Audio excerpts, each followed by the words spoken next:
Or is this it? This is it. Councillor Woodbury, Clumpus, and Warden McQueen have sent their regrets. You do have 4 members of 7, so you do have quorum, Mr. Chair. Thank you. So I'll call the meeting to order. The declaration of interest you can clear anytime you see fit during the meeting. And moving on with our agenda, Grey Bruce Health Team Engagement. I'm going to turn it over to Jennifer. Mr.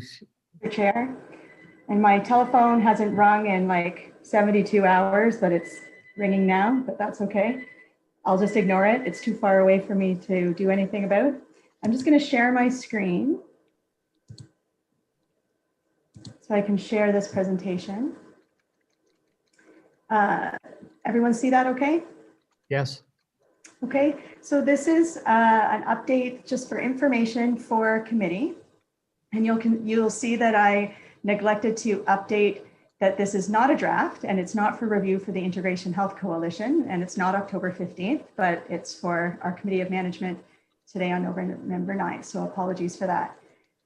So this is an update of what's been happening and what are the next steps with the work towards a Grey Bruce Ontario Health Team. And there's some information on this slide about what an Ontario Health Team is.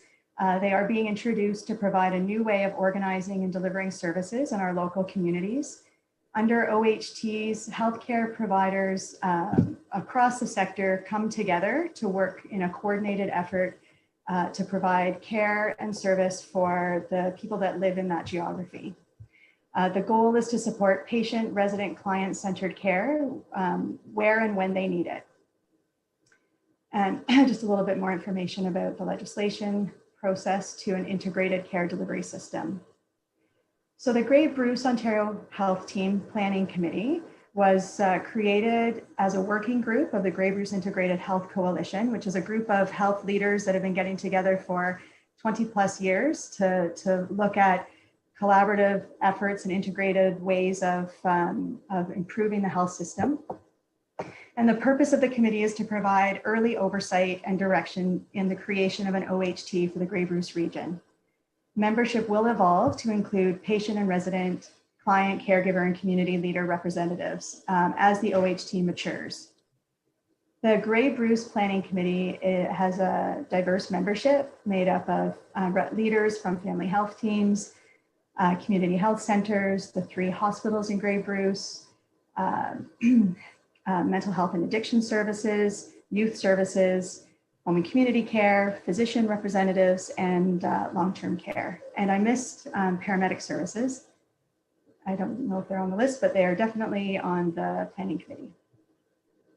So the first year is goal of the planning committee for the OHT is to focus on providing care in 2 population groups, improving care transitions of frail seniors and supporting patients living with mental health and addiction issues. So the next steps is that there's an engagement session. Engagement sessions like these are happening with community sector partners. So the presentations are happening in local municipalities. The co-chairs, who are Dana Howes from Hanover Hospital and Jerry Glover from Kincardine Family Health Team, are doing engagement sessions with municipalities and other sector providers. They are attending the Grey County Council meeting this Thursday, and I encourage you to have a look at that package.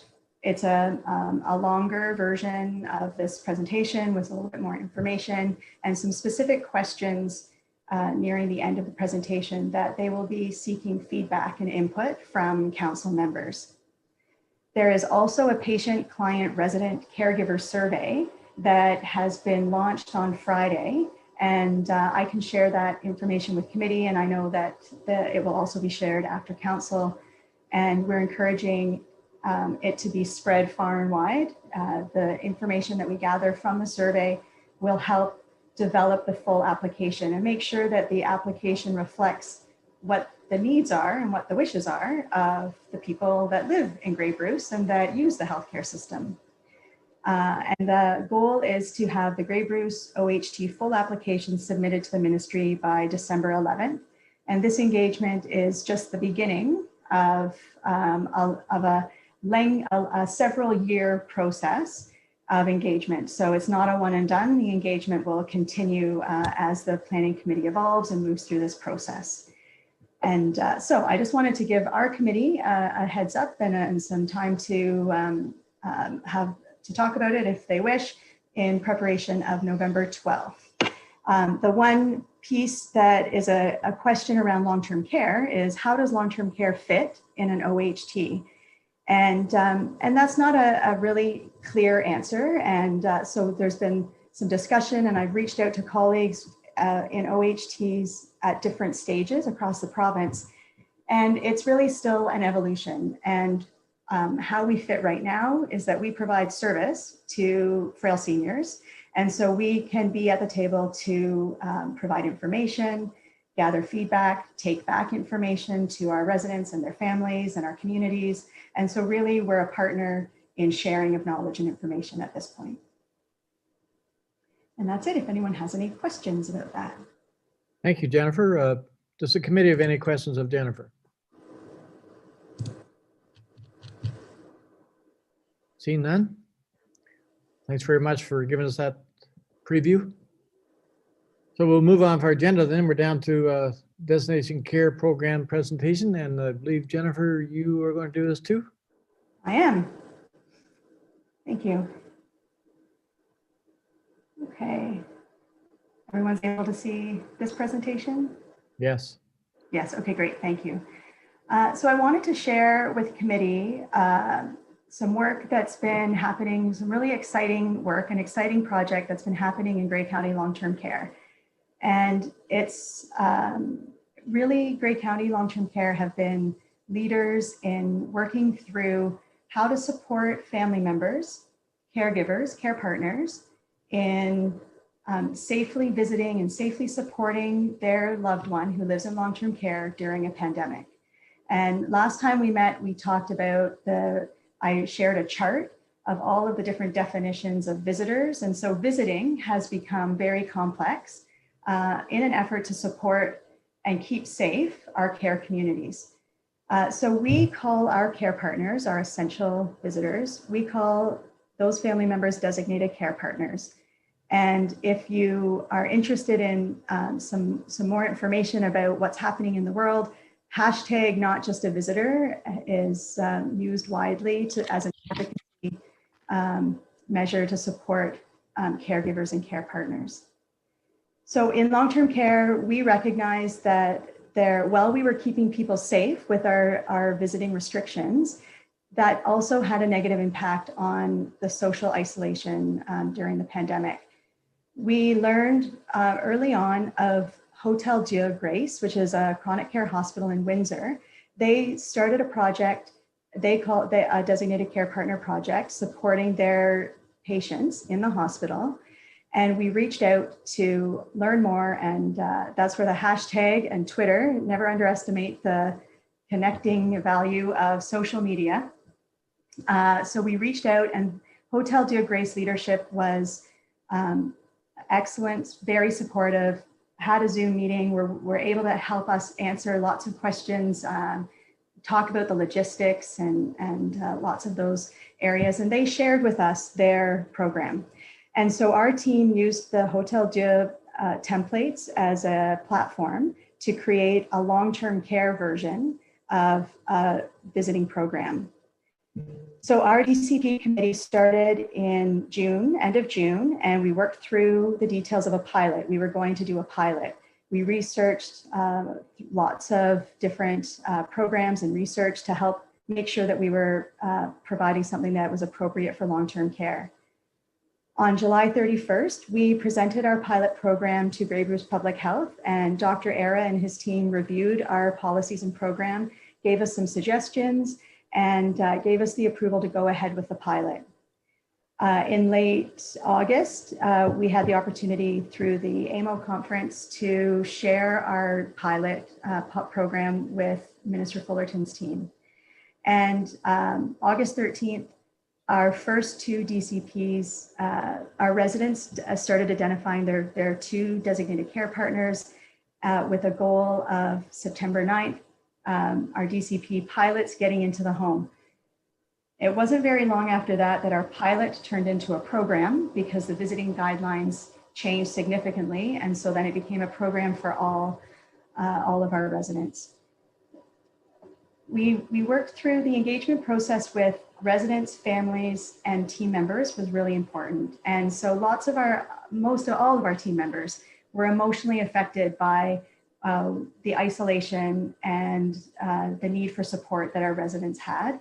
And we gathered information from our team members at huddles.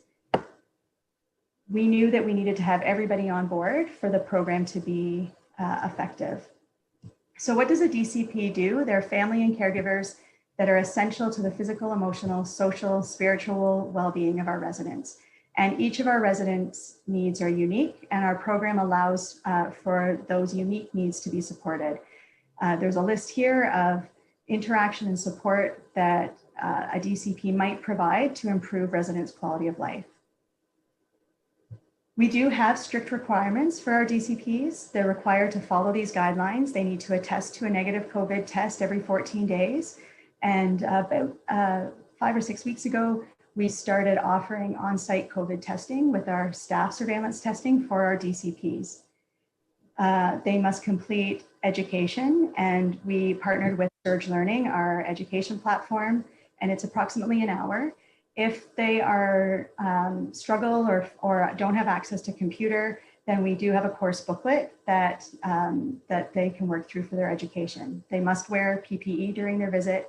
We've created a photo ID, and that's part of the Ontario Caregiver Organization had a project about caregiver ID, and that's this logo right here, I am a caregiver. They must be actively screened upon arrival and when exiting. They must review the DCP policy monthly or as we update it, and they must sign a commitment form that they understand and will participate in the policies. And the home also has a role to play in responsibilities in supporting DCPs. So some highlights, we partnered with Surge Learning that allows us to easily track their education and the courses that they've completed, and the site is very user-friendly. We have an electronic tool to track screening, and that's thanks to our internal IT department. And so we're very appreciative of the knowledge and skill of our internal IT department. As I mentioned, the photo ID, the DCP emails a photo and care committees create the photo ID on site. Scheduling, we don't require our DCPs at this point to schedule their visits. If things change in the landscape of COVID restrictions, then that might be something we implement. And we are in the process of rolling out an evaluation survey so that we can get feedback from DCPs, staff, and residents on how we might make improvements to the program. Some other highlights, we have 326 long-term care residents across our 3 homes. We have 345 DCPs registered. 170 are actively and safely supporting residents. 129 of those 170 completed their education online on Surge Learning. And we've supported DCPs in having their COVID tests 190 times to date. We have some testimonials that if we were fueled by gratitude alone, the DCP program would get us through several months. So people have been very, very appreciative, and it has really changed. It has changed the way we can support residents during a really challenging time. Here's another, and I think, yeah, I'll leave the testimonial up. So that I just wanted to share this with the committee and really acknowledge the efforts of all 3 teams and team members at all of the homes. This is a program that is on top of all of the work that was happening already before an outbreak or before a pandemic. And now it's another layer of efforts. And this isn't just for during a pandemic. This changes and formally acknowledges the way we work with family caregivers, family members, family partners as a part of the whole care team. to support the resident, that when someone moves into long-term care, that their community support network doesn't just get cut off, and that it comes with them. And that's a part of how we provide care. And so I wanted to highlight that and share this really great news story with the committee. Happy to answer any questions if you have any. Thank you, Jennifer, very much for doing that. Does the committee have any questions on of Jennifer? Go ahead, Scott. Thanks, Mr. Chair, and thanks, Jennifer. Sounds like a wonderful program. I'm just wondering about residents that may not have that social connection. Is there any volunteer type DCP that would be available for people that were maybe isolated prior to coming into long-term care? Yeah, that's a great question. And being able to add the DCPs into the care program helps support the staff and the team members to support some of those residents who don't maybe have someone that is able to sign up as a DCP or able to come in. And once we got the DCPs, that program kind of organized and supported, we are now in the talking about how can we reintroduce volunteers into the home in a safe way. And we felt that there needed to be a bit of an order, that family members needed to have the opportunity to come in safely, and then volunteers. And so absolutely volunteers are the next step and can then support those residents who don't have a DCP. And some residents and their family members opted to not participate in the DCP program for lots of reasons. Health of the DCP, ability to have the COVID test, that kind of thing. And so we still have the teams in the home supporting virtual visits, outdoor visit, window visits, outdoor visits, that kind of thing, to try to have, this is just one measure to support residents in a toolkit of options. Thanks, Jennifer. Does the committee have any other questions of Jennifer? Seeing none, everybody's fairly quiet today. If not, we'll move on to our agenda. We'll go down to our reports. Report 2820 long-term care operating report. Someone to move it, put on the floor, please. Moved by Christine, second by Brian. Who is going to speak to this? Jennifer, you going to? I'll start. Thank you, Mr. Chair. So we have our operation report here. In looking at the length of the agenda, and there are some other report items that I think that we, the committee, will want to have some time to discuss.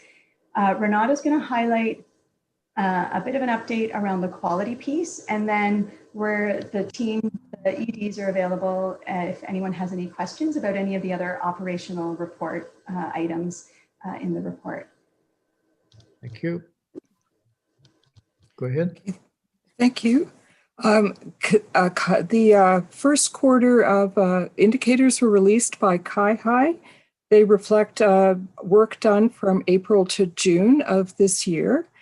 As you note in Grey Gables indicators, the first two indicators of activities of daily living are reflective of the resident acuity in the home. And so they are outside the provincial average, but it also speaks to what is happening with the residents in the home.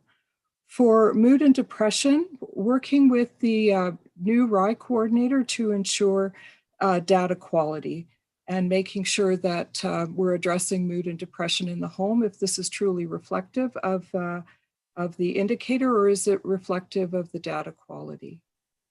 Are there any questions? The committee have any questions of Renata?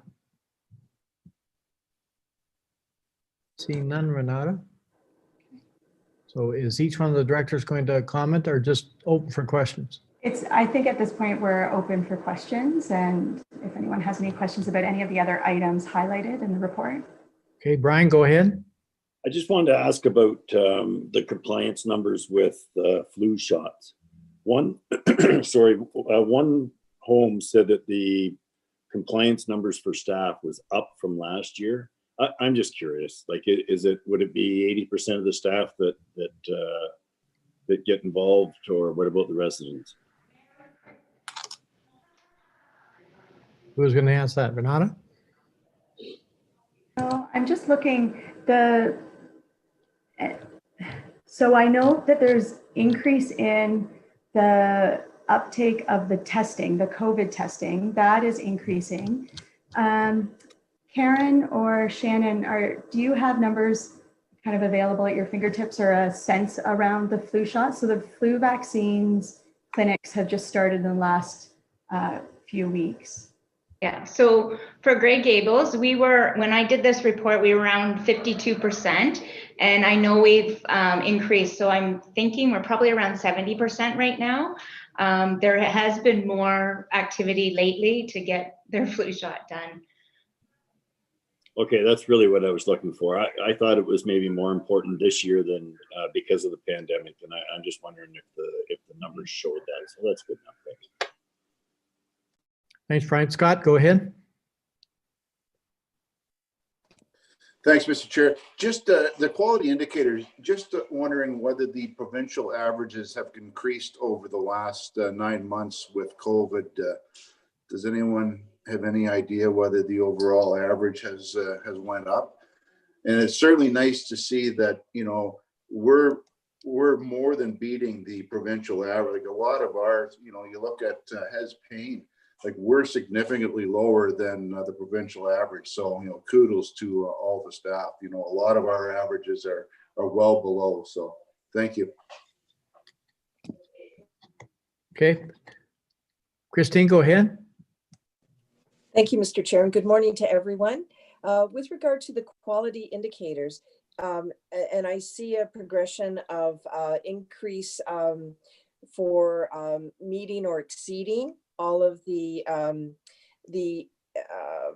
percentages, like the mark thresholds.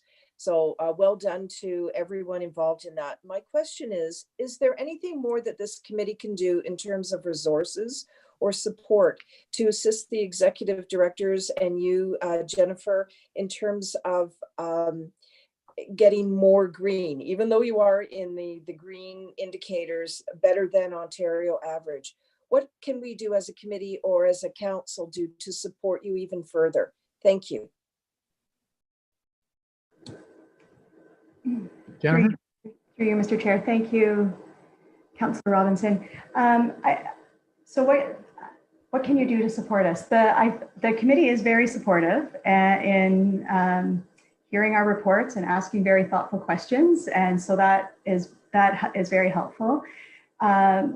The budget or the reports that are coming up, we have some budget discussions coming up around, and we'll get to that, around investments in some IPAC staffing, and the budget also reflects a proposal for some increased, some purchases around programming.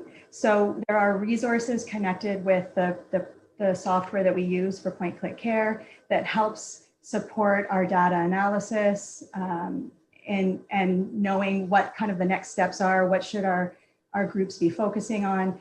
And additionally, the support of the committee and council in the quality and accreditation specialist position. And so Renata is, just dipping her toes in the first, several months of her new role in the middle of a pandemic.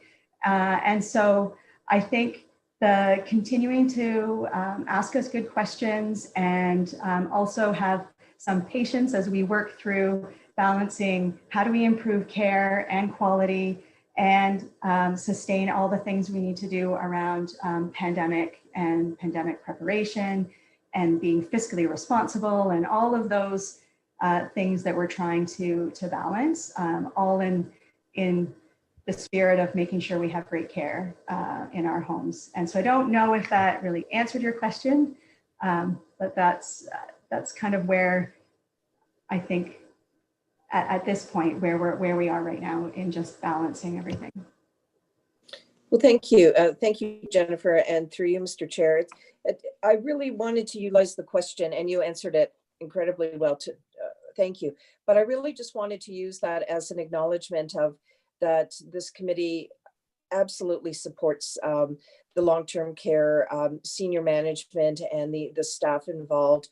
And that I used it as a check-in as just to see if there was anything more that we could do or look at a different type of perhaps philosophy or, support through financial and asking the questions and the different projects that come forward. And certainly Renata's new position, which I think is incredibly valuable. So thanks. I will again check in, but I do appreciate the response. Thank you, Mr. Chair. Thank you, Christine. Does the committee have any other questions on this report? Seeing none. All in favor? Right. Maybe I should say, is anyone opposed? Yeah, I think it's a common practice. It's none. Okay, we'll move on. For our next report is 2920 long-term care update. Someone to move and put it on the floor, please. Moved by Scott, second by Brian. Who's going to speak to this? Jennifer? Yeah, thank you, Mr. Chair. So this is our COVID update for the committee, and I didn't acknowledge at this point that Stacey Goldie, our executive director at Lee Manor, isn't on the meeting today. She's at Lee Manor supporting the home as they work through a potentially false positive test of an asymptomatic staff member. And so the result came in yesterday, and the staff members being retested. We're working very closely with public health. It's not deemed to be a high risk situation. However, out of an abundance of caution, while we wait for the retesting results, they are implementing some outbreak measures at the home. And so yesterday, all of the residents and their power of attorneys, family members were notified of the situation. And so there's a lot of work going on at the home. And so Stacey's there providing that support. And that just gives you a little bit of an update on where we're at Lee Manor today. And as soon as we hear any information on those test results, we will be sure to pass that information along. And so our communities are now in the 8th month of the COVID pandemic, and the second wave has hit our province. Our care communities do continue to be vigilant and adapt to changes. We currently don't have any COVID-19 cases in our home. And we just talked about the Lee Manor situation today. We did have a rhinovirus, which is a common cold outbreak at Lee Manor in September, and it was quickly resolved. So in terms of updates, we continue to offer the interval surveillance testing for staff. We have provided refresher education to all staff at team huddles as COVID fatigue is a thing that we're all experiencing and aware of in our work and in our own lives. And so we offered some education refreshers. We did begin offering our designated care partners testing on site, and our medical directors and the clinical teams in each of the homes have worked really hard to pull that together. And they, as I mentioned, they're very grateful. And at Rockwood Terrace, our paramedic services department is partnering with Rockwood Long-Term Care to offer that testing for our DCPs. And that clinic was today, starting today. So that's really good news. And we appreciate the partnerships.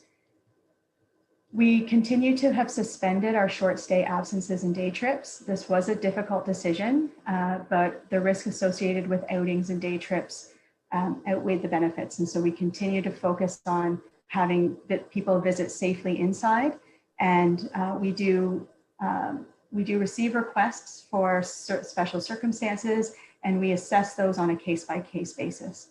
And that does not apply to medical appointments. So we have not limited people going out for medical appointments. We talked about our DCP program already, and we are working with a small collaborative group of Hotel Dieu Grace, Briere, which is a group of long-term care homes in Ottawa, and a couple of gerontology consultants. And we're working on a evaluation research project. We applied for a grant through the Canadian Foundation for Healthcare Improvement. And the writing of this, which I think was just last week, we received word that we had received approval. And so Grey County Long-Term Care will receive $10,000 and coaching as part of the Long-Term Care Plus Acting on Pandemic Learning program that the Canadian Foundation of Healthcare Improvement is supporting. The objective of that program is to help us address the current impacts of COVID-19 and share information and knowledge sharing across the country. And I've attended a number of huddles, virtual huddles that CFHI have put on, and I've gained lots of really good information from other parts of the country. We're excited to be a part of the program, and we'll provide updates as we work through the process. On October 2nd, the province announced that PSWs, personal support workers, would receive an additional $3 per hour pandemic pay until March 2021. We are still waiting for more details of that announcement. So we will keep the committee and our team members posted whenever we get information on the details of that. Our recruitment strategies continue to be ongoing. Our HR department's been assisting with onboarding, and we continue to really appreciate our emergency support workers who support our staff who are working tirelessly to look after our residents in the home. And we are happy to report to the committee that emergency support worker position has transitioned to a permanent care support assistant position at Rockwood Terrace. We have had recent discussions with Georgian College related to possible educational options for individuals interested in long-term care and health careers. And we look forward to working with our education partners and our economic development team on these initiatives to support health human resources into the future. So we're working on what can we do today, and what can we do for 2 years from now? What seeds do we need to plant today so that we can have support new people into the field? Our PPE supply is at 8 weeks of level, and that is recommended by Ontario Health West. And so the homes have done ordering to get us to each home to that place. On October 14th, the Ministry of Long-Term Care released an update to Directive 3 that establishes 3 types of absences, and noted that the Ontario hotspots were suspending all absences except for medical and compassionate reasons. All of our visiting options remain available, so virtual, window, indoor, and outdoor.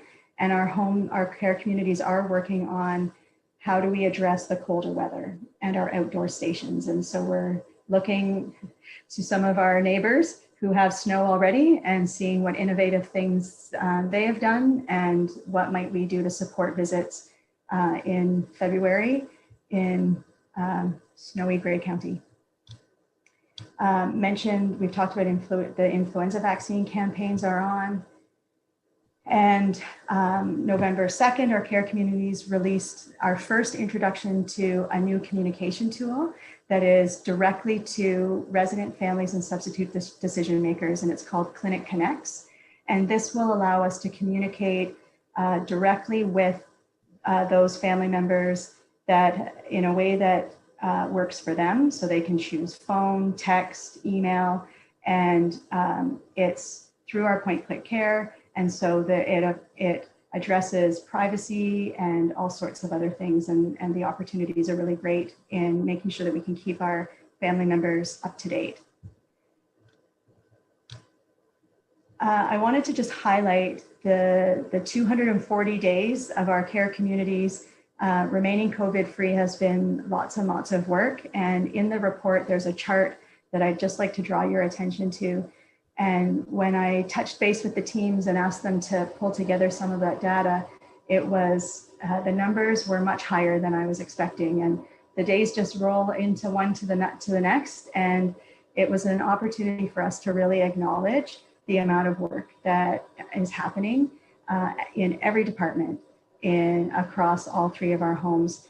And, thousands of COVID test swabs done, hundreds of DCP tests, the isolation. So our part of our strategy is one symptom, high surveillance of our residents. Our residents have one symptom, and we automatically support that resident in isolation, have them tested, and work through that process.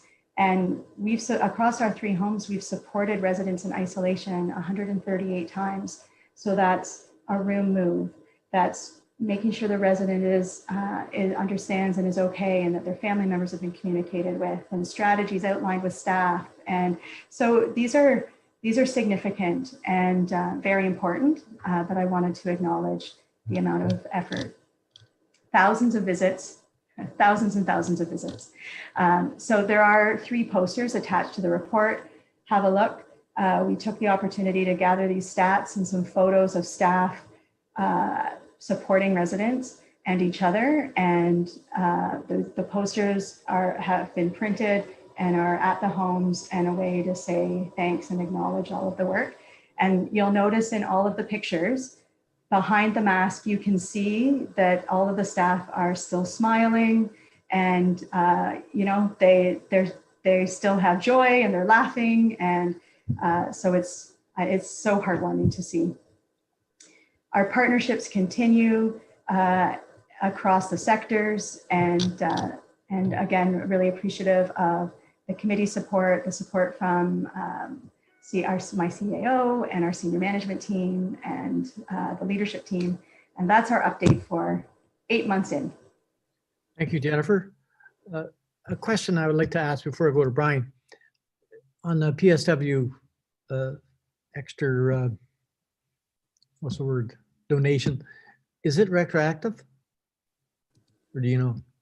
I probably, yes, but those are the details that we just don't have from the province. So there was an announcement that said there would be more details to come.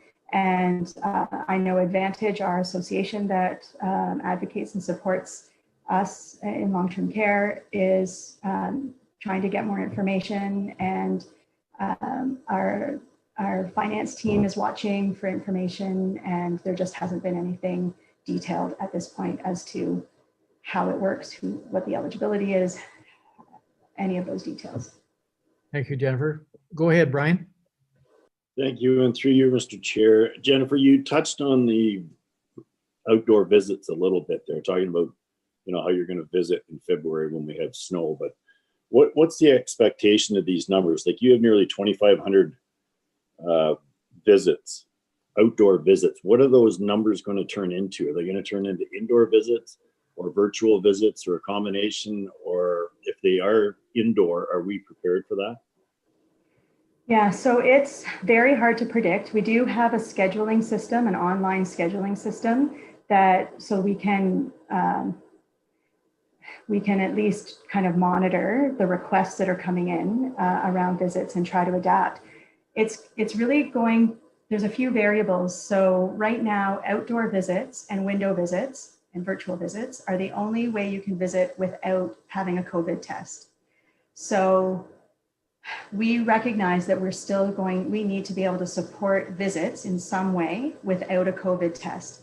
In order to come in and do an indoor visit under the current guidelines, the visitor must have had a COVID test in the last 14 days. We're not looking at a way to take residents out of the building into the snow at this point to do some sort of an outdoor visit. So we're looking at how can we enhance the window visits and make that experience less snowstormy for the visitors on the outside of the window.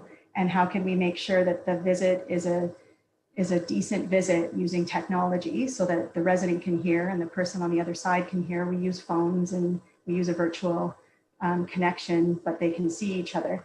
And so we're looking at, is there a way to create a bit of a sheltered space outside for the visitor on the outside of the window? And at that point, that's where we're at right now. And there may be other innovative things that other homes have done that we don't know about yet. And so we're exploring that. Do you have a sense that there might be some intimidation involved in terms of the virtual visits? Like, maybe some of the people are a little bit nervous about trying the virtual visit just because they don't understand it? At first, there was for sure, and the program teams in the homes did a lot of technology coaching of family members getting used to their computer and figuring out how to do it. And but the uptake has been amazing, and even just the DCP numbers of the number of people that did the education online. I don't have a number to say how many are a senior, but a lot of them are seniors, and a lot of our visitors are seniors, and they have really adapted very well to the virtual. And so we do have team members that will support people in learning how to do their virtual visit. So I think it's less of an intimidation now than it was in March and April. Okay, thanks. Great report. Thank you. Yes, it is. Does the committee have any other questions of Jennifer? Go ahead, Scott. Thanks, Mr. Chair. And through you to Jennifer. Jennifer, you touched upon the emergency support workers, and I believe the province has renamed those. So are those permanent positions going forward? Is my first question. Are you hearing me? I just missed your question. Okay, so I believe the emergency support workers, I believe, is that become a permanent type position or recognized position within the province? And if so, how do we plan to implement those positions within our 3 homes? Thank you, Councillor Mackey, and through you, Mr. Chair. So yes, the province, and I think that this just happened yesterday, so I'm not completely up to date on all of the whatever came out yesterday, but what I did see was the province calling that position a resident support assistant. And what we've been calling that position is a care support assistant.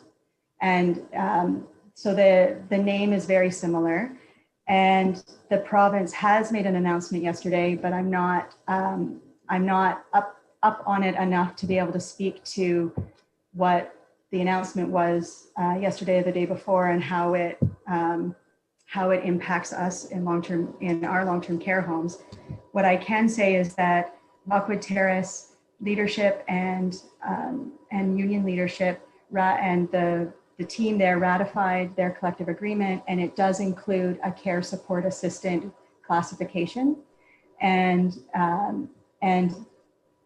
has language to support the use of care support assistants to support the care team. So to support PSWs and other departments.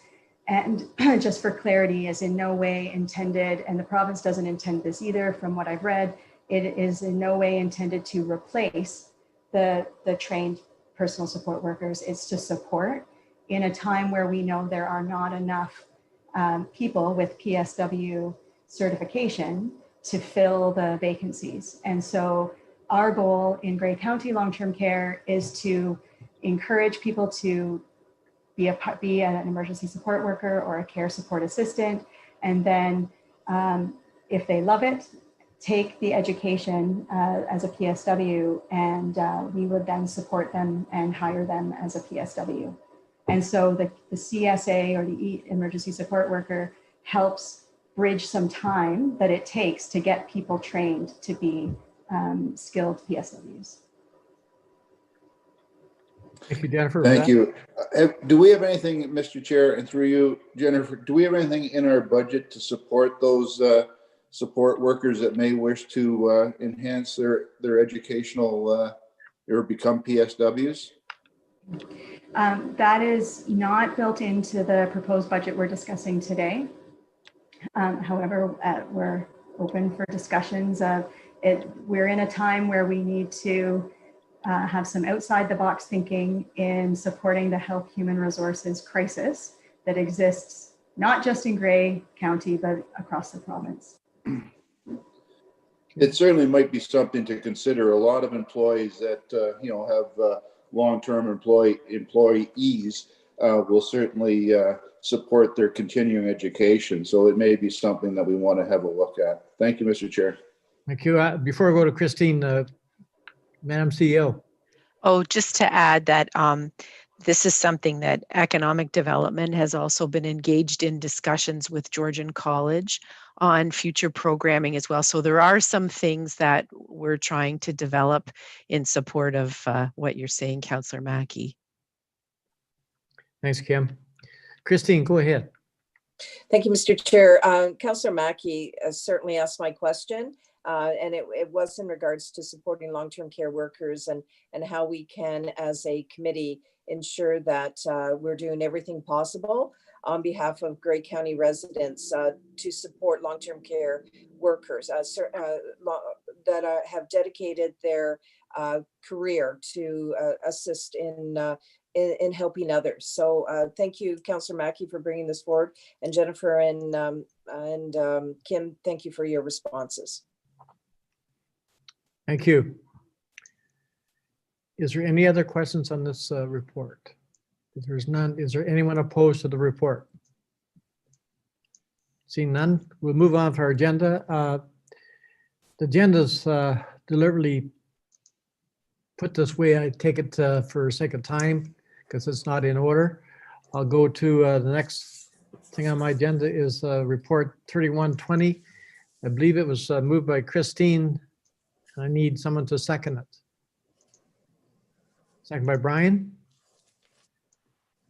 And all I got to do is find it. Do I count on Jennifer to look at this, or there's? Joanna is going to. Yes. Yeah. Good morning. Thank you, Mr. Chair. So this report provides a financial projection to year end for the long-term care homes based on the actual results to September 30th, 2020. And it also includes an update on the financial impacts of COVID in 2020. So I'll actually begin with COVID. So the home budgets project total COVID expenditures of just under $3 million for 2020. That includes about $1.1 million in temporary pandemic pay, which is that pandemic pay that was paid to our staff between April and for work done between April and August. So of this almost $3 million, $2.2 million of funding has already been received from the ministry. So, and that's through the pandemic pay as well as through the COVID containment and prevention funding that the ministry has been flowing to us on a monthly basis. This leaves approximately $772,000 remaining, and those costs are recommended to be funded through the federal provincial Safe Restart municipal operating funding. So COVID is basically fully funded for 2020. So I'll just then go back to our actual operating results. So we anticipate an overall balanced budget for 2020 for the three homes. So I'm just going to briefly touch on a few points. Long-term care administration is the director's office and her staff. And the cost of this department is funded by each of the three homes in proportion to the number of beds each home operates. So any savings, which we do anticipate savings this year because of salaries and benefits that were lower than anticipated because of hirings that occurred later in the year. So those savings are distributed to each of the homes.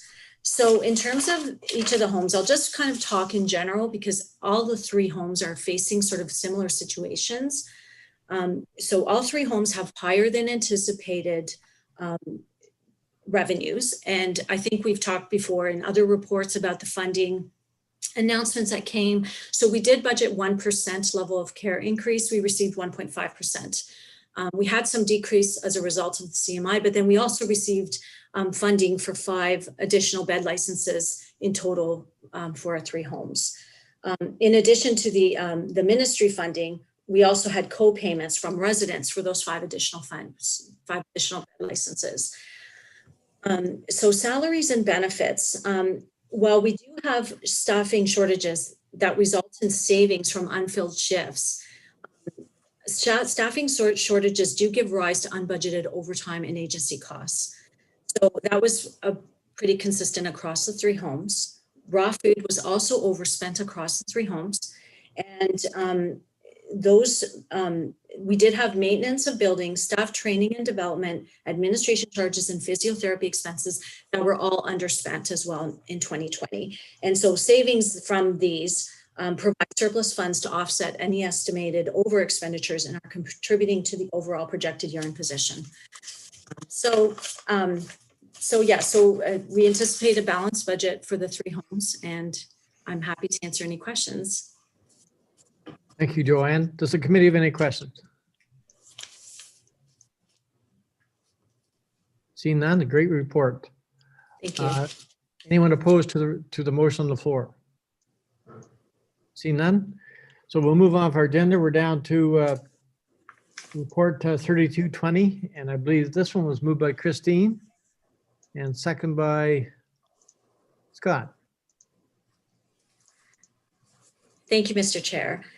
So the ministry is flowing to all long-term care homes in Ontario what's called infection prevention and containment, or IPAC, minor capital funding.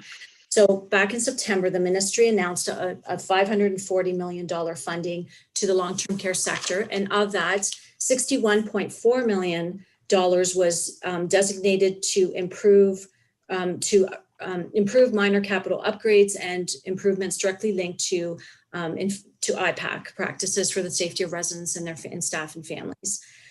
So this funding our allocation of it is just under $267,000. And this funding, so I've been working with the executive directors to try to identify some projects that would meet the criteria for this funding. So the projects are all identified in the report as to how they intend to use the funds. The funds, they will not exceed the funds that they've been allocated, and the funding must be spent by March 31st, 2021, or the province will claw back. So if anyone has any questions. Questions of the committee. Brian, go ahead. Thank you, through you, Mr. Chair.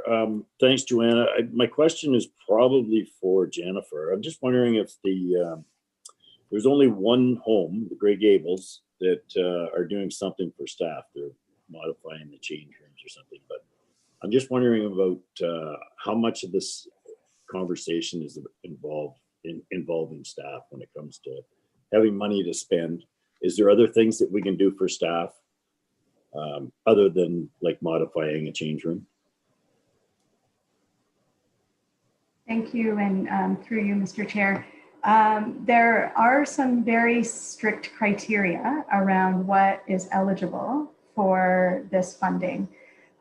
Grey Gables has so I'm confident, and the EDs can speak to this, that in an effort to identify what should the money be spent on, there was discussion with frontline team members at huddles and in identifying gaps around some of our infection control. And we have significant audits that we use, infection prevention and control audits that are provided by Public Health locally, Public Health Ontario, and through our policies that help identify areas where we could make improvement or we could make the process a little bit easier. So that engagement did happen.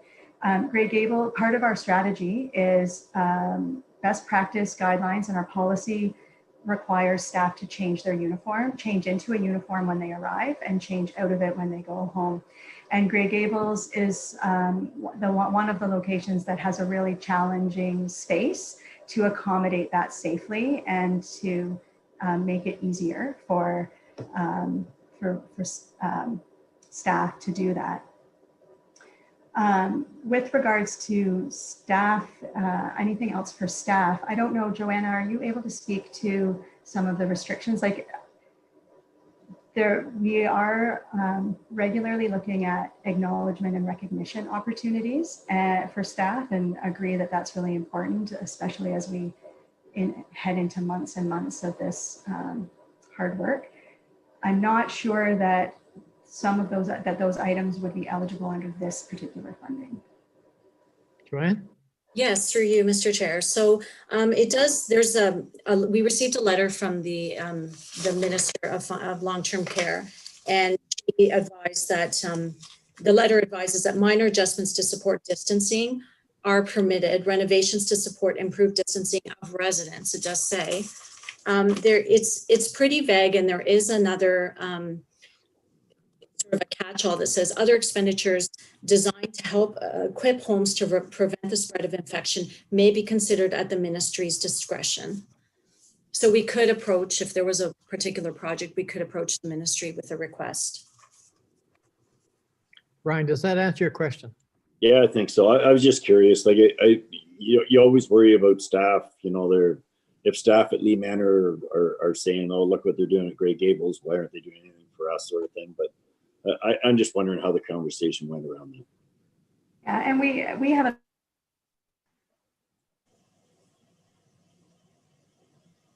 Hope, Jen.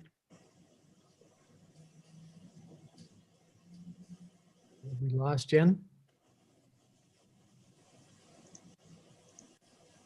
It looks like she's singing. Looks like she quit breathing too.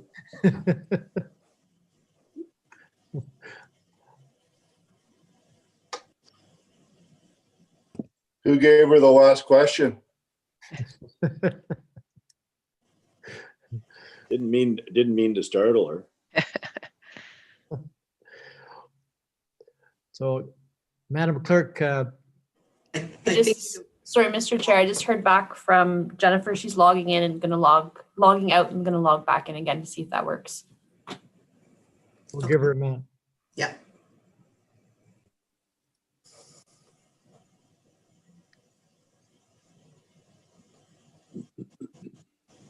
Must be the day. My internet keeps fading in and out too.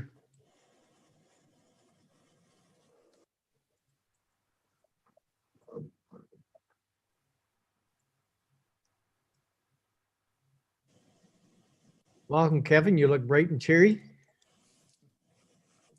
Thank you, Dwight.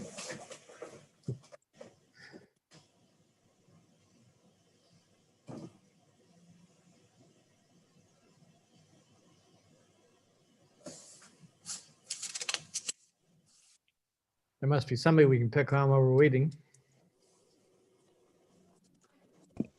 How many sleeps left, Kevin, until retirement? I haven't looked.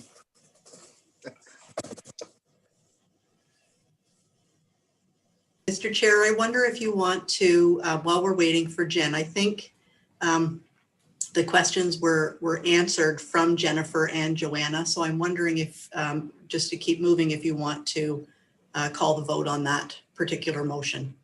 Heather, I just wondered if for example, if Karen could state what Rockwood's got for change rooms and stuff, and maybe that would even help understand. Sure. Thank you, Kevin, and through you, Mr. Chair. Our change room is really not adequate for the changing that's going on in there right now either. However, it's kind of locked between the kitchen and things in the back hall. So I don't know what we could do to support it. And our other areas are so confined that I'm not even sure we have another area we could open up for that purpose. We are making do, but it is quite cramped, particularly at shift change when everybody's trying to get changed and get to the floor.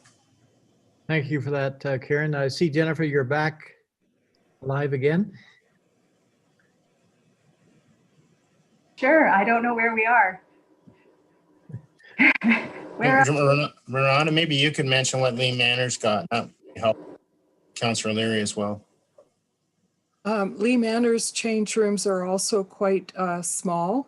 And part of the capital budget this year, one of the projects was to, not only the ice cream parlor area, was to enhance the staff area and the change room. So that project has been deferred to 2021. So it requires a substantial amount of investment, or more of an investment than what this funding offers to improve the change rooms at Lee Manor. Thanks for that, Renata. Thank you. So hopefully that answers your question, Brian. And Jennifer, I believe, did you have any other comments, or you're done? Okay. Is there anyone opposed to the motion before us? Seeing none, we'll move on for our agenda. Our next item is report 3020, the budget. And I believe, Christine, you have moved us to, and it'll be seconded by Brian. And I believe, Joanna, are you going to take this, move this forward, or Jennifer? I'm going to start. It's going to be a partner approach. Okay, thank you very much. And I have my fingers and toes crossed that my internet remains stable. So thank you, Mr. Chair. This report, and I'm afraid to move my mouse to read my documents. So there's something connected with my mouse and my internet connection, and it makes no sense to me, but I believe that it's real. So this report is regarding the proposed 2021 long-term care budget, that it be received and forwarded to County Council as part of the overall corporate budget package for consideration. The Committee of Management is responsible to oversee the budget for Grey Gables, Lee Manor, and Rockwood Terrace. This budget was developed through the collaborative efforts of the Grey County Finance Team and the long-term care leadership and staff. This 2021 long-term care proposed budget contains operating and capital expenses of just over $36 million, and it includes a net levy requirement of just over 7 million, just over 7.6 million, which is an increase of $545,800 or 7.71%. The promise of Grey County long-term care is to color it your way by providing resident-centered care. Resident-centered care is supporting each resident with their unique care needs for both their physical and emotional well-being, and this care and support is provided by our team members in each home. Resident-centered care is achieved through the many moving parts that makes up Grey County long-term care.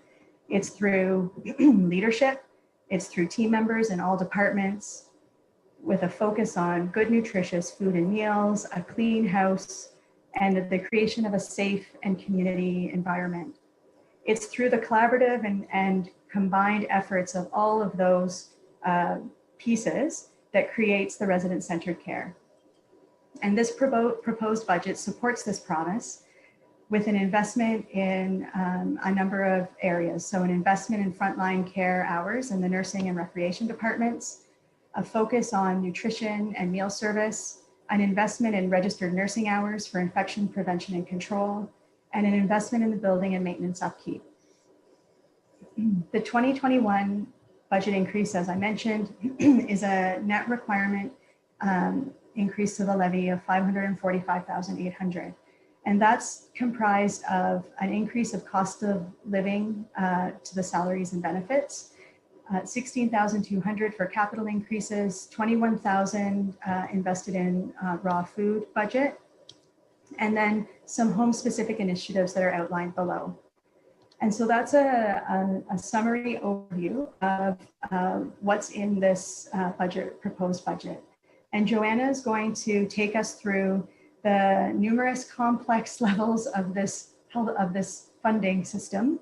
And if we can do it either way, if you have a question as we get to one of the items, then just feel free to ask and we can have a discussion about that specific section, and then we can move on or save your questions for the end, whichever is best for you. And I'll pass it over to you, Joanna. Go ahead, Joanna. Thank you, Mr. Chair. And I might just share my screen so that we can just move along together.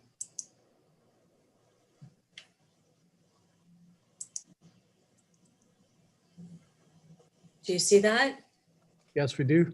Okay, so I'm just going to touch on a couple of key points. So in terms of budget impacts on the revenue side, the homes operate with 4 sources of funding, or of revenue, sorry. The first is the Ministry of Long-Term Care funding, which includes the level of care-based funding, the global level of care, and the case mix index. The second source of revenue is the resident co-payment, the share that the resident pays. The third source of funding is any other income, donations, rentals, and the last is the County of Grey levy, the taxation. So this budget proposes a 1.5% funding increase for the through the global level of care in the 2021 budget. In the previous year, we assumed a 1% increase to each of the 4 envelopes, and the province provided us an overall increase that we could apply to any of the envelopes. So we've decided to have a 1.5 funding increase effective April 1st, 2021. We've also included the 5 additional bed licenses this year. Last year, we didn't know about them, so we didn't include them, obviously. So this will be in place for the entire 2021 year. And as a result of the funding increase and the additional bed licenses, we anticipate additional funding of about $280,000. Joanna, may I interrupt there just for a moment, please? I cannot Yes. see the screen, so if anyone has a question, just please speak up. Okay? Okay. Go ahead. Okay, thank you. So the case mix index, the unpredictability of the CMI is a risk when developing the budget. In 2020, the CMIs all decreased, resulting in a funding shortfall of $147,000. As in previous years, this budget was prepared using the current year CMI. Structural compliance and minor capital is the structural compliance premium 1999 program. It ended in 2020 for Grey Gables and Rockwood Terrace and was replaced in 2020 with the minor capital program. So in 2021, Grey Gables will receive this amount, 72,264, and Rockwood will receive 91,248 in minor capital. This program will be phased in, so every year, unfortunately, we'll get less. It cannot be applied against operating expenses and will be clawed back if not used on minor capital projects. Lee Manor will continue to receive structural compliance premium because they're on a different program, and they'll get $273,000 a year. The resident co-payment, the rates generally increase every July 1st. In this year, the increased rates were deferred to January 1st, 2021 to provide relief to residents and families that may be experiencing financial challenges due to COVID. So effective January 1st, 2021, basic accommodation rates will be increased by 1.9%. So this will result in approximately an $18,000 increase in preferred accommodation revenue in total for our 3 homes. So that was the budget impact on the revenue side. I'm going to now talk about the budget impacts on the expenditure side. Are there any questions about the revenue impacts? Okay, I'll just. Mr. Chair, may I jump in here? Go ahead, Kevin. This is one thing when our fundings drop with, for example, CMI and stuff, and we end up getting similar funding from the previous year. When you're cost shared so heavily with either the province or the residents, and we don't see any movement on the revenue side, or we actually lose, when you have like half of your funding coming from that source and you're not gaining anything, and then you have a 1.5%, for example, increase for wages and benefits happening, those end up being like a 3% increase then, because you're not getting the equivalent revenue side going up. So it is a struggle, and we're regulated and legislated so much on the revenue side. There's little here that we can do. If there's items that the committee thinks we should investigate to enhance our revenues, I'd love to hear them, but I'm just wanted to speak up and demonstrate how losing revenue, for example, for CMI and stuff, it does impact going forward on the expense side. Thank you, Kevin. I see Councillor Mackey had his hand up, Chair Burley. Go ahead, Scott. Thanks, Mr. Chair.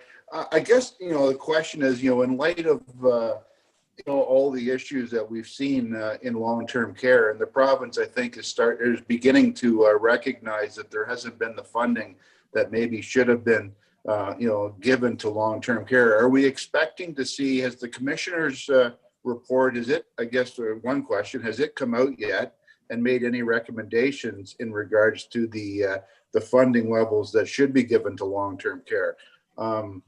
Secondly, do any of our senior managers expect to see, any movement from the province in, funding long-term care the way it should properly be funded? Thank you.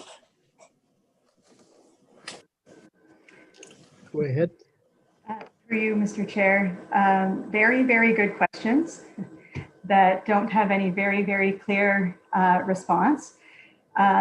You're right, there's been more discussion and more attention shared on Sean on long-term care recently than ever before. And so we'll look for the silver lining. That means there's lots of discussion about what's possible and what could come.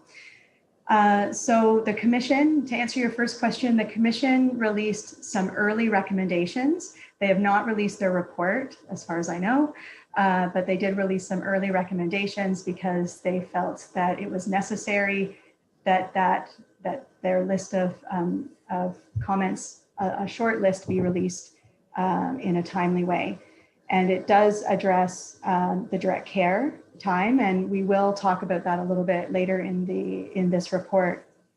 In terms of provincial investment, what do we expect? So the province has made an announcement that they will be moving to more to that 4 hours of recommended direct care time in coming years. And I'm just trying to remember if it was 2024 is what the announcement spoke to. And there have not been a lot of details about what that actually looks like. What does that direct care 4 hours, what does that look like? And so there's lots of discussion, and hopeful that more details and more clarity will come as we work through this.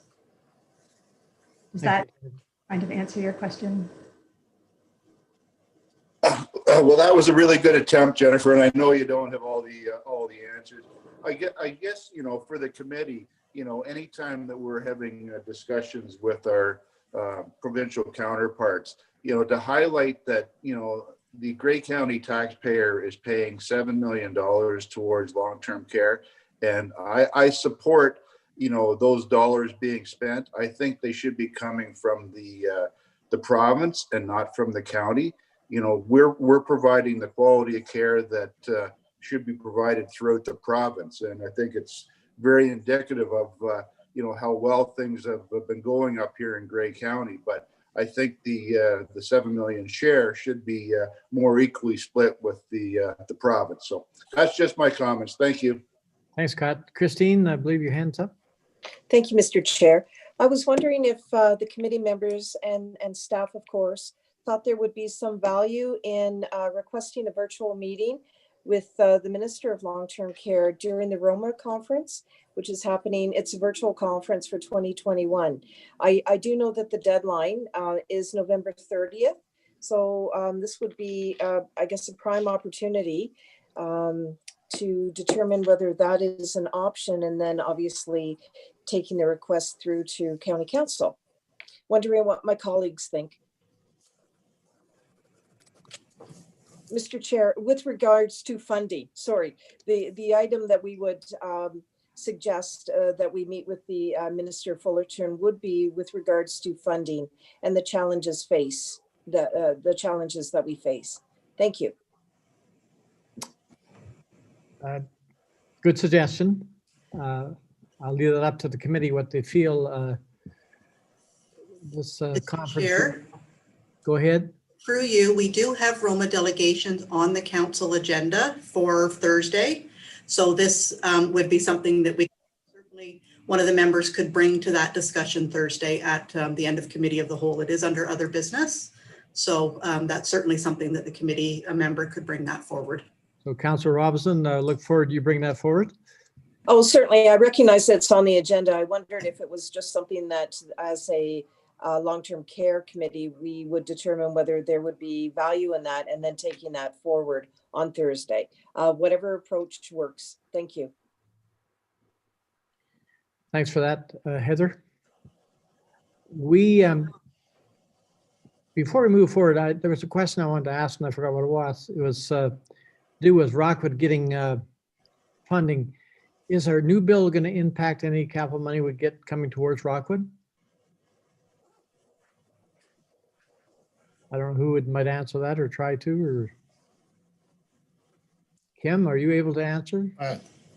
I could try, Chair. Like new money for capital, the redevelopment, they did announce some like upfront funding that they would provide based on where the homes were being built, like rural had a different percentage and stuff.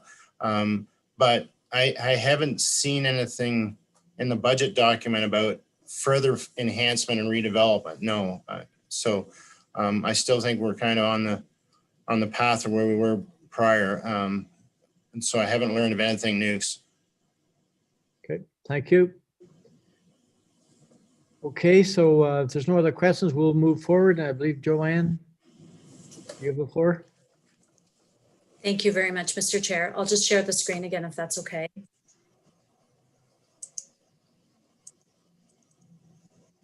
Okay, can you everyone see that? Yes. Salaries and benefits. Okay, so wages and benefits account for over 80% of the 2021 budget. So challenges with recruitment and retention of qualified employees leads to a high dependence on overtime and use of agency staff, both of which have a direct impact on the basic cost of service delivery. So as Jen said, this budget proposes an investment in direct care staffing hours to support the complex physical and emotional care needs of our residents. So I prepared a table here. There has been, as Jen mentioned, there has been a lot of discussion about the 4 hours of direct care per resident per day. So I calculated that number for our 3 homes. And we were recently in an educational session, and the director of long-term care from Lanark County spoke, and she had prepared hers as well. So she didn't mind if we used her numbers as well as a comparator, just to sort of see where we land compared to other homes in other municipalities. So this is a home with 163 beds. So the direct care there is right in line with our homes. So I don't know if Jen wanted to speak on this. Jen? Sure, thank you, through you, Mr. Chair. So I really just am able to, we can do our best to answer any questions. It is helpful to be able to look at the chart and have a sense of what's happening. And it isn't, though, as kind of black and white as comparing apples to apples. And so it does give you a sense of what the care team's direct care hours are. But for an example, Grey Gables is a very small home. And so there are fewer RPN hours supporting the residents.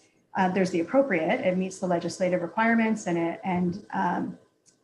but there are more PSW hours supporting the activities of daily living. And so some of them balance each other out. And so just when you look at the chart, I encourage you to look at the kind of whole picture and see how they support each other. And so the clinical team supports each other, the different positions, and they may do some slightly different support tasks in one home than in another.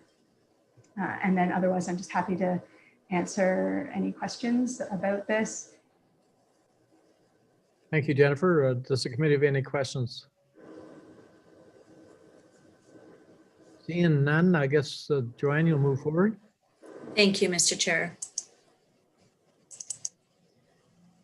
So raw food, so the ministry provides $9.54 per resident per day for the purchase of raw food, and this is unchanged from 2020. So historically, we have operated this funding envelope with an 18-cent per diem levy requirement. In 2020, we removed this levy amount, and in 2021, we'd like to propose adding it back to fund the purchase of locally sourced beef. So the total cost of this levy requirement would be $21,100 for the 3 homes. So COVID pandemic. So over the past several months, the COVID pandemic has had a significant impact on the finances and operations of the long-term care home.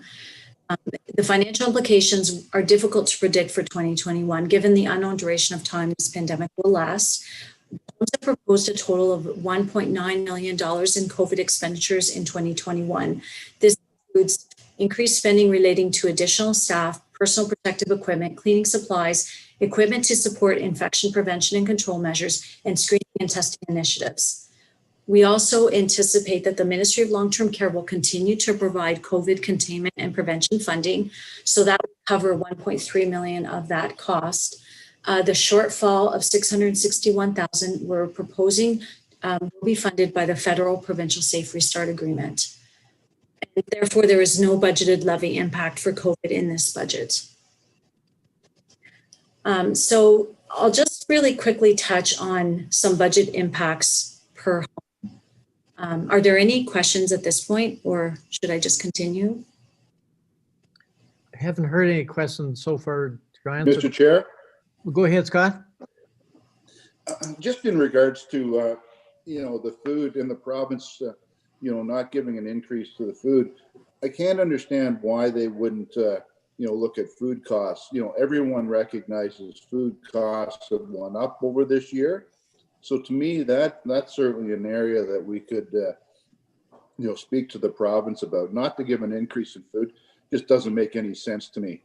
And I can't see their justification for that. I certainly support, providing the extra 18 cents for, locally grown beef. But again, that should be on the province, not on us. So, I mean, I'm not sure what a private home would do in regards to no increase in their food budget. But anyways, just I can't rationalize in my head why the province wouldn't increase, at least by the cost of living, the food envelope.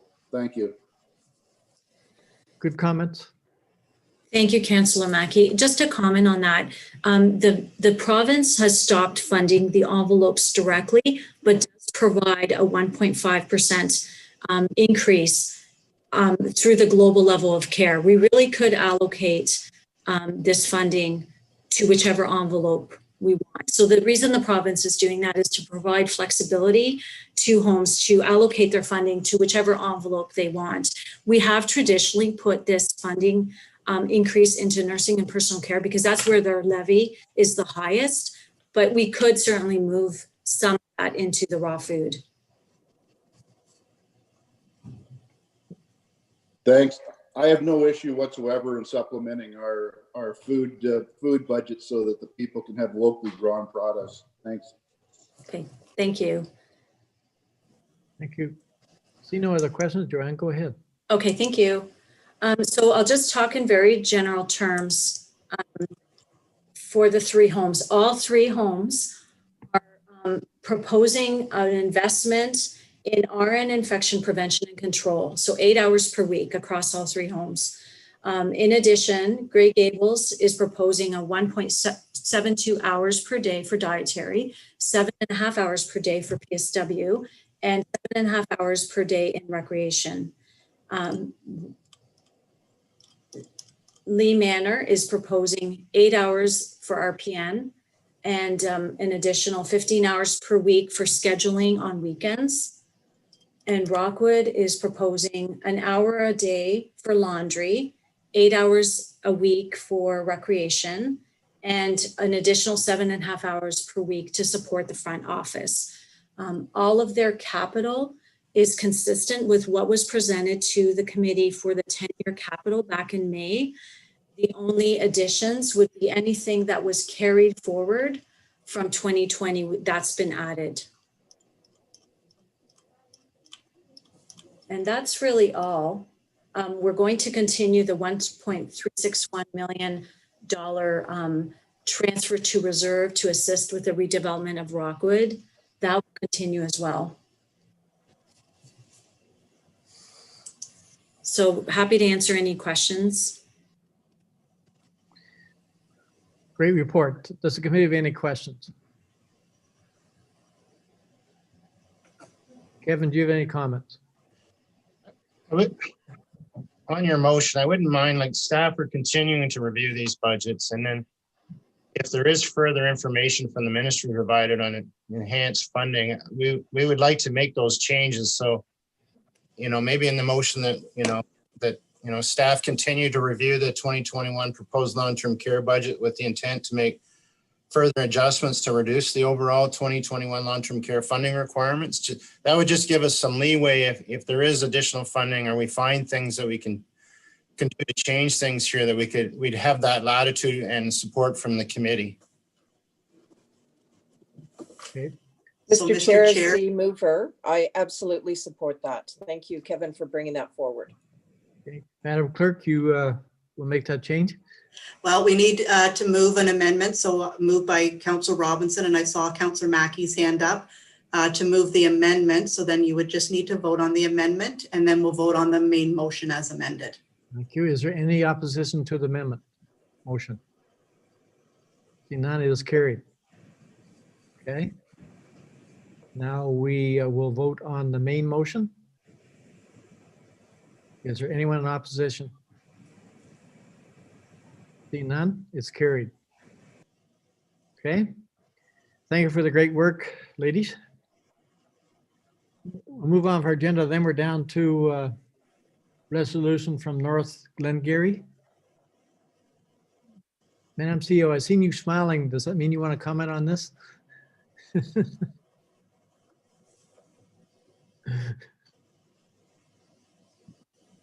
Does anyone want to comment on the correspondence?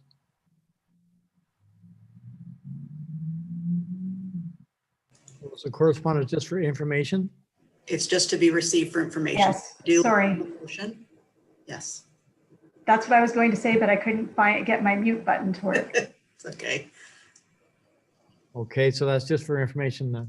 You do need a motion, though, to receive it for information, so you will require a mover and a seconder and a vote, Mr. Chair. Okay, it was moved by Brian, second by Scott. Is there anyone opposed to accepting this motion? Seeing none, it is carried. Okay. So we are down to, our next meeting is January 12th. Wow. 2021. Time flies. Merry Christmas, everyone. Do we need a motion to adjourn? No, Yes, you do. we do. Yes. Moved by Brian, second by Christine. A motion to adjourn. Is there anyone opposed? Seeing none, we are now adjourned. Thank you, everybody. Thank you. Thank Thank you. you, Take everyone. care.